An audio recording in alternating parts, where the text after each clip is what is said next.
Nos últimos anos, nós temos visto uma tendência nova no mundo da preparação de cabeçotes.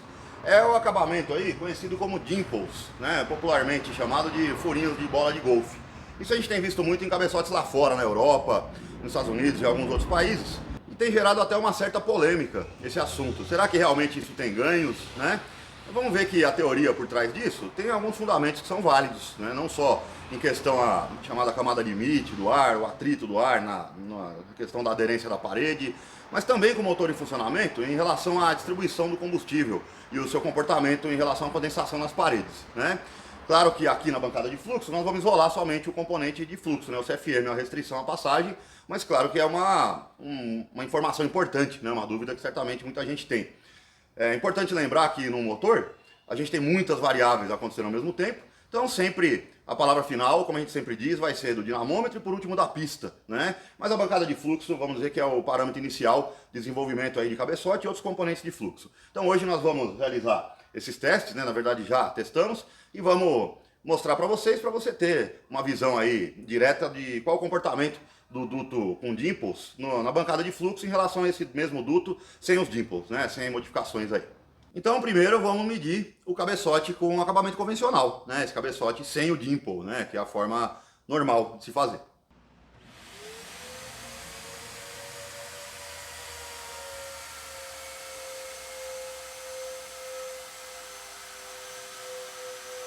Antes de entender o efeito dos dimples no cabeçote, é importante a gente entender qual a função deles, né? O que acontece com eles na bola de golfe, que é realmente a aplicação primária desse tipo de acabamento de superfície, né? Então vamos ver alguns fundamentos aqui da dinâmica de fluidos. Basicamente, né, a dinâmica de fluidos é um assunto extenso, mas a gente tem que entender que existem dois tipos de fluxo, basicamente, né? Que seria o fluxo laminar, onde o fluxo está organizado, né, alinhado, e isso tende a gerar maior fluxo de massa, tá? Que para a potência do motor, principalmente, isso é importante. E existe o fluxo turbulento, onde a gente tem vórtices aí, popularmente conhecidos como rodamuinhos, que vão criar turbulência, né, esteiras aí, que vão normalmente causar perdas de fluxo aí, de fluxo mássico ou volumétrico, né? Então tenderia a gerar menos potência em situações de acelerador aberto. Para a questão de distribuição de combustível, emissões de poluente, consumo, esse tipo de coisa, aí já não é tão simples, né? Aí já a turbulência já tem um papel mais importante. E sempre num cabeçote, o regime de fluxo vai ser misto. Vai sempre ter uma parte do fluxo em regime laminar e outra parte do fluxo em regime turbulento. O objetivo na preparação para ganho de potência normalmente é modificar os formatos, as curvas, os ângulos aí ao longo do duto, para que a gente tenha uma parte maior do fluxo em regime laminar e uma parte menor em regime turbulento, que vai normalmente ter uma eficiência de descarga maior, mais CFM, que é o que importa para nós, e maior potencial de rendimento, de potência para o motor, tá? Então veja, na bola de golfe, vamos supor que você tenha uma bola de golfe lisa, tá? Que está sendo lançada nesse sentido. Importante também observar que a velocidade do fluxo em relação ao objeto, seja o duto ou a bola, também é importante. Esses fenômenos vão acontecer de formas diferentes, em velocidades e diferenças de pressão diferentes, tá? Na bola de golfe, esse efeito ele acaba acontecendo de forma muito positiva, vamos dizer assim, para o objetivo, porque a bola de golfe normalmente está sendo lançada aí ao redor de 50 metros por segundo, um pouco mais, um pouco menos, onde esse efeito vai acontecer de forma bem eficiente, tá? No cabeçote, além da pressão e a velocidade variar muito aí, conforme o levante da válvula, a posição do pistão, RPM e outras coisas, lembrar que também existe a presença do combustível, né, na enorme maioria dos motores, que pode estar mais ou menos atomizado, pode ser gasolina, pode ser álcool, né? E cada um vai ter aí também comportamentos e reações diferentes a esse tipo de coisa. Voltando para o básico aqui da bola de golfe, vamos supor que a bola de golfe está viajando nesse sentido, então a gente tem aí o ar, né, atmosférico, que está ao redor da bola, a princípio em repouso, e a bola de golfe vai atingir o ar, e o ar vai ter que se separar, né, para passar ao redor da bola, quer dizer, entre aspas, que a bola vai ter que cortar o ar, né? Então as moléculas de ar vão ter que se separar e depois elas vão ter que se unir novamente, porque lembre-se que o fluido ele sempre tenta buscar o equilíbrio de pressão. Então uma vez que a bola passou por dentro do ar e cortou o ar, entre aspas, abriu o ar, atrás dela ela deixou um buraco, entre aspas, que é uma zona de baixa pressão. E quando o resto do ar, né, o resto da atmosfera vê essa zona de baixa pressão, ela vai tender a preencher, né, vai tender a empurrar o ar para dentro dessa zona de baixa pressão, uma vez que ao redor está com uma pressão maior. Se a bola de golfe tem a superfície lisa, O que vai acontecer? Um dos fundamentos da dinâmica de fluidos, ele nos explica que a camada limite na parede, tá, do duto ou do objeto, ela tem velocidade próxima a zero, tá? Isso é devido ao fenômeno de aderência. As moléculas de ar, elas aderem, né, entre aspas, grudam na superfície aí do objeto. Então, uma vez que a gente tem uma camada de ar aqui limite, né, camada limítrofe, que está aqui com pouca velocidade, ela tem pouco momento, pouca energia, pouca inércia. Isso quer dizer que com mais facilidade ela vai se separar do objeto. E essa separação, ela não vai ser boa, porque se separa muito cedo, ela deixa um buraco aqui atrás muito grande, ó, uma zona de baixa pressão muito grande, porque o fluxo de ar rapidamente se separou da bola com um diâmetro grande, e essa zona de baixa pressão vai fatalmente puxar o ar que está ao redor para dentro desse buraco, né? Na verdade, o ar ao redor vai empurrar para dentro dessa zona de baixa pressão. Isso vai criar vários vórtices, né? Os chamados rodamuinhos, quer dizer, vai criar muita turbulência. Para resumir, o que importa para nós, isso cria uma esteira, igual a esteira que fica atrás do barco, muito larga, muito grande. Isso significa que essa bola, quando está tentando viajar naquele sentido, vai ter um atrito muito grande. Esse atrito cria resistência ao avanço. Então a bola vai percorrer uma distância menor do que poderia se essa esteira e esse atrito, essa resistência fosse menor. Então, aqui a gente está vendo aqui um desenho, né? Meio toscão, mas dá para você enxergar, uma bola que é atualmente, né, há muitos anos, já com os dimples, né, que tem um efeito importante nisso. De novo, a bola está viajando nesse sentido, o comportamento básico inicial vai ser o mesmo. O ar vai receber o impacto da bola, né, a bola vai bater no ar e vai abrir o ar, tá? Vai separar o ar. Numa parte aqui a gente está vendo em duas dimensões, né, um desenho em corte, por cima e por baixo da bola. Na verdade vai acontecer em 3D toda, ao redor da bola toda, né, ao redor da esfera, tá? O que vai acontecer aqui? Essas pequenas depressões e picos aqui que tem dos dimples, como se fossem esses buraquinhos que a gente está vendo, vão causar pequenas turbulências na camada limítrofe, na camada que está grudada aqui de aderência da parede do objeto. Essa camada limite, uma vez que ela não está mais aderida, grudada, com velocidade próxima de zero ou até zero, com pouca energia, com pouco momento, uma vez que ela se desprendeu daqui, ela consegue ganhar energia, consegue ganhar momento. E com isso ela permanece aderida, tá? Permanece grudada no objeto por mais tempo, tá? Devido a esses pequenos vórtices que vão fazer a camada limite vir trazendo para perto da superfície do objeto. E com isso, ela separa mais tarde. Olha que aqui já separou aqui em cima e aqui embaixo, nesse diâmetro grande. Aqui, a turbulência na superfície causou uma aderência melhor aí em rolamento da camada limite, né? Devido ao ganho de energia. E aí, a esteira que foi gerada, também gerou esteira, não tem como, a esfera não é um bom formato aerodinâmico, mas você vê que gera uma esteira muito menor, uma região de turbulência muito menor, mais estreita, tá? E com isso você tem menos resistência ao avanço, você tem menos atrito, tá? Então a bola vai viajar mais longe. Então veja, isso realmente acontece, a bola viaja mais longe e até mais estável também, com o acabamento de dimple, né, de covinhas, de furinhos, do que se ela fosse lisa, tá? Mas lembre-se que isso é uma bola de golfe, trabalha naquela velocidade especificamente, né, na maior parte dos casos, ou dentro daquela janela de velocidade, enquanto que no cabeçote existem alguns fenômenos aí que vão acontecer também, mas o comportamento geral do motor é muito mais complexo do que isso. As pressões, as velocidades, as temperaturas, a presença de combustível dentro do duto vai causar também outros fenômenos aí. Essas outras variáveis não podem ser desconsideradas. Então aqui a gente está estudando apenas o comportamento do fluxo seco na bancada com o cabeçote em situação estática, né, de levante e de diferença de pressão. Já fizemos a medição do cabeçote sem os dimples, né, anteriormente. Colocamos na bancada, fizemos lá o acabamento dos furinhos, como você acompanhou, e já montamos aqui na bancada de fluxo, e agora vamos medir o mesmo duto, do mesmo cabeçote, com a aplicação dos dimples na superfície, para ver o que vai mudar na curva de fluxo.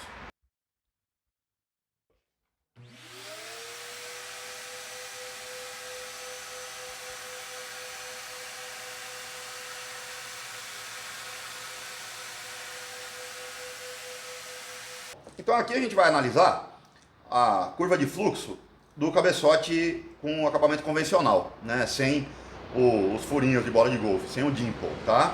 Antes de mais nada, a gente precisa entender que o cabeçote pode ser bem preparado ou não tão bem preparado, né? Tem várias formas de preparar cabeçote. Só que é um cabeçote de terceiros, tá? A gente, claro que não vai citar onde foi feito, que basicamente o preparador simplesmente abriu os dutos sem nenhuma coerência técnica e colocou válvula grande lá. Abriu sede demais também, não tem um bom acabamento de sede.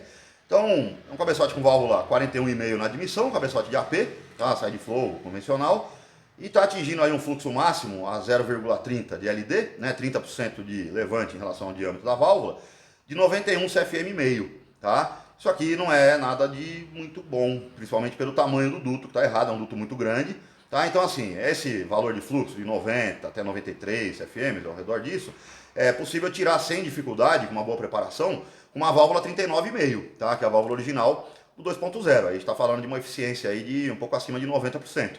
Esse cabeçote nos levantes mais altos, principalmente, com exceção do primeiro levante, que ele é melhor do que o normal, tá? Provavelmente por uma coincidência aí do trabalho que fizeram, ele nos levantes altos, que são mais importantes, ele tem uma eficiência baixa, que está girando ao redor de 80%, 85%. Então quer dizer que é aquele velho cabeçote arrombado, né, grande, mas que não tem todo aquele fluxo, tá? E se você fizer um cabeçote menor, no caso menor, com um diâmetro mais correto, porque aqui ele está grande demais. Lembre-se que não existe melhor ou maior é menor. O diâmetro tem que ser correto para a configuração do motor, principalmente em relação à cilindrada e o RPM que o motor vai trabalhar. Então, se você tiver um outro cabeçote com um duto mais correto, um pouco menor nesse caso, porque está muito grande, com os mesmos 90, 91 CFM, o motor vai ter mais potência. Quer dizer, esse duto arrombado com esse CFM vai ter menos potência, porque apesar de ter o fluxo lá na bancada de fluxo que vai gerar a diferença de pressão pelo motor da máquina, no motor real do carro, isso aqui vai ter menos velocidade no ar e, portanto, menos energia na massa de ar e vai encher menos o cilindro. Basicamente, gera menos torque e menos potência, tá? Dito isso, vamos analisar isso aqui e ver o que aconteceu quando a gente aplicou lá os dimples, né, mesmo que de forma básica, mas só para efeito de teste nesse caso, no duto do cabeçote e o que aconteceu aí com a curva de fluxo. Então aqui a gente está vendo o cabeçote com os dimples aplicados, conforme você viu no vídeo. Tá? O mesmo duto, sem modificação, a não ser a adição dos furinhos, né, da bola de golfe. Olha só, se a gente for ver o fluxo máximo, que é o que a maior parte das pessoas fala, né, ou só observa, perdeu, tá? Veio de 91 CFM meio para 89,2 CFM, perdeu o fluxo, tá? No penúltimo levante também. Aqui a gente está falando de 12 milímetros e meio de levante, tá? Esse 0,30 nos dois casos, no anterior também, equivale a 12,5, então levante relativamente alto, né, para um AP com esse diâmetro de válvula. Mas vamos sobrepor as curvas para analisar o que aconteceu ao longo de todos os levantes do teste, né, desde os levantes mais baixos, coisa de 2 milímetros, 4, 6, 8, 10 e 12 milímetros. Olha só que interessante, mais uma vez a bancada de fluxo, como a gente disse, é um equipamento que muitas vezes gera mais perguntas do que respostas, né? Isso deve ser visto como uma coisa positiva, porque o nosso objetivo é investigar, né, e não simplesmente concluir. Veja só, a linha lisa aqui é o cabeçote com os dimples, tá? A linha pontilhada é o cabeçote com acabamento convencional. Então, que coisa, né, mais curiosa. Ele teve perda de fluxo nos dois levantes mais altos, quer dizer, 10 e 12 milímetros, 12,5, e só que ele ganhou fluxo nos levantes baixos, principalmente nos primeiros levantes aí bem baixos, 2, 4, tá? Então, pô, mas afinal, ganhou ou perdeu os dois, né? Então, quem apostou que ia ganhar, acertou. E quem apostou que ia perder, também acertou. O que interessa, na verdade, a princípio, seria a resposta de rendimento do motor, do torque e a potência, né? Isso, como a gente sabe, devido às diversas outras variáveis, inclusive da distribuição de combustível, isso tem que ser verificado no dinamômetro.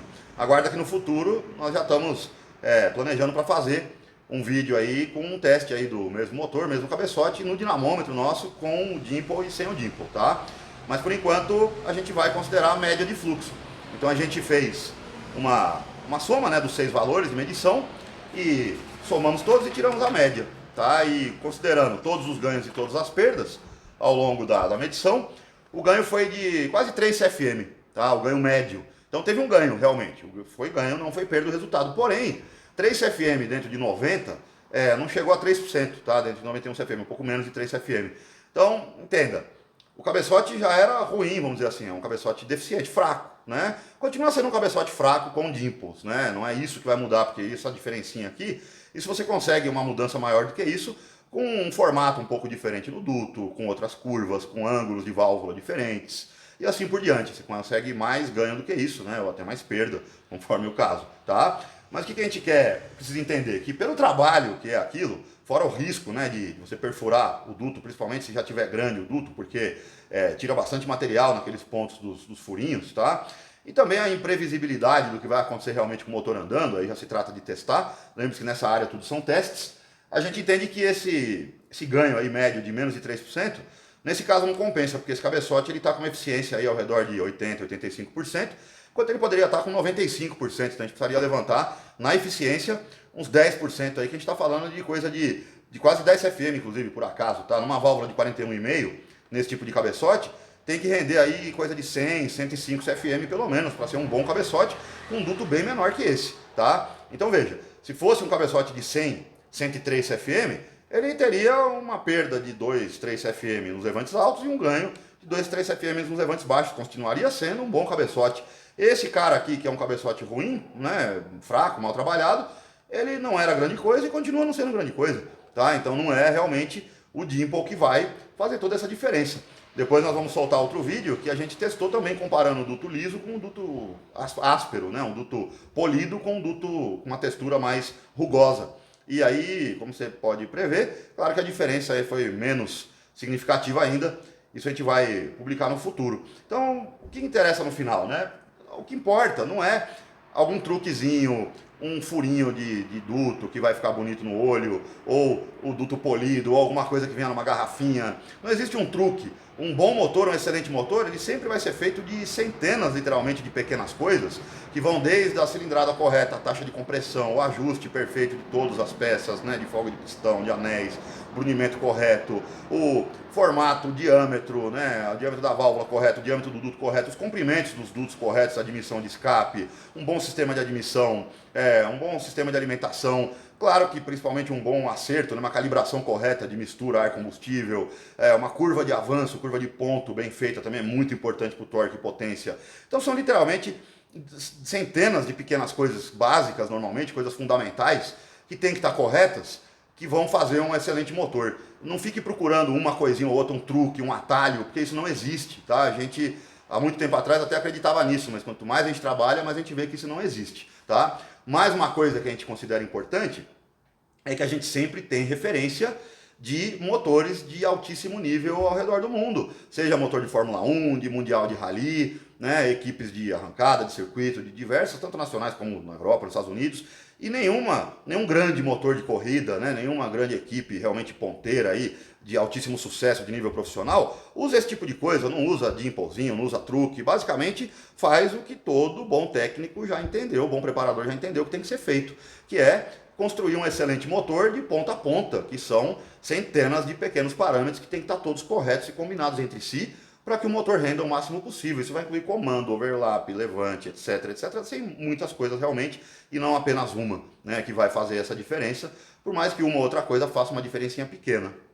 Esse foi o nosso teste de hoje. Espero que você tenha gostado aí do resultado, né? E se você quiser aprender um pouco mais sobre isso, na verdade muito mais, estudar realmente a fundo esse tipo de trabalho de preparação de cabeçote, os próprios princípios da dinâmica de fluidos, né? Assim como o desenvolvimento de outros componentes de fluxo, como o próprio coletor de admissão, TBI, coletores de escape, o próprio dimensionamento dos componentes, assim como otimização de outros sistemas de fluxo, como linha de combustível e suas peças, o circuito de lubrificação do motor.